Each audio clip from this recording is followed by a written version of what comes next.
माऊली माऊली माऊली.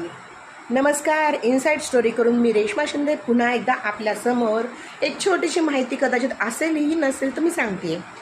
आषाढी एकादशी आणि आज आहे कांदे नवमी, म्हणजेच आज नवमीच्या दिवशी कांदे नवमी म्हणून बरेच जण साजरे करतात. त्यातल्या त्यात विदर्भामध्ये तर करतात. नुकताच मी आर्यवैश्य समाजाचा एक कार्यक्रम कांदे नवमीचा आटपून आलेली आहे. तर तुम्हाला सांगते, दंतकथेमध्ये सांगितलेलं गेलं होतं की जेव्हा आपल्या सागर मंथन झालं होतं त्यावेळेस अमृत निघाल्यावर अमृत प्राशन करण्यासाठी एका दैत्याने देवाचं रूप चोरून घेऊन तो देवाच्या लाईनीमध्ये बसून त्यांनी अमृत थोडंसं प्राशन केलं होतं. त्यावेळेस मोहिनी अवतार घेतलेला विष्णूने त्याच्यावर चिडून त्याला मारलं होतं. म्हणजे त्याच्या सुदर्शन चक्रामुळे त्याचे दोन तुकडे झाले होते. दोन तुकडे म्हणजे वरचा भाग झाला होता राहूचा आणि खालचा होता केतूचा. आणि राहून केतू जेव्हा झाल्यानंतर त्यांच्या रक्ताचे काही थेंब खाली पृथ्वीवर पडले आणि त्या रक्ताच्या थेंबांमधून दोन गोष्टी उत्पन्न झाल्या, त्या म्हणजे कांदा आणि लसूण. म्हणूनच कांदे आणि लसूण हे आपल्या आध्यात्मिक गोष्टीमध्ये चातुर्मासात तामसी असल्यामुळे वर्ज्य आहेत.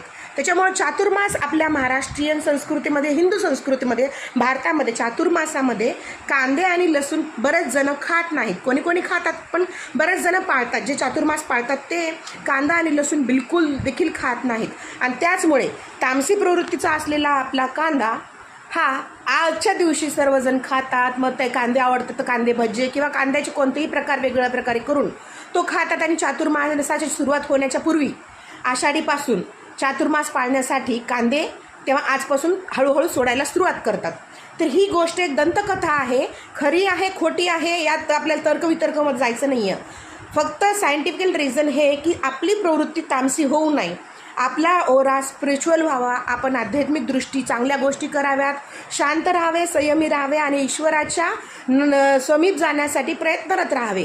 यासाठी या चातुर्मासामध्ये तामसी वृत्तीच्या गोष्टी म्हणजे मांस वगैरे तर सोडूनच द्या, मद्य सोडूनच द्या, पण कांदा लसूण देखील आपण खात नाही.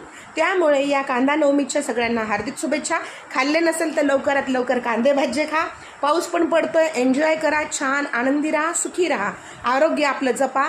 चातुर्मास जर पाळला तर नक्कीच तुमच्या चेहऱ्यावर छान तेज येईल, तुम्ही सुंदर पण होताल आणि ईश्वर समीप जाण्यासाठी तुम्हाला एक चांगली संधी मिळेल.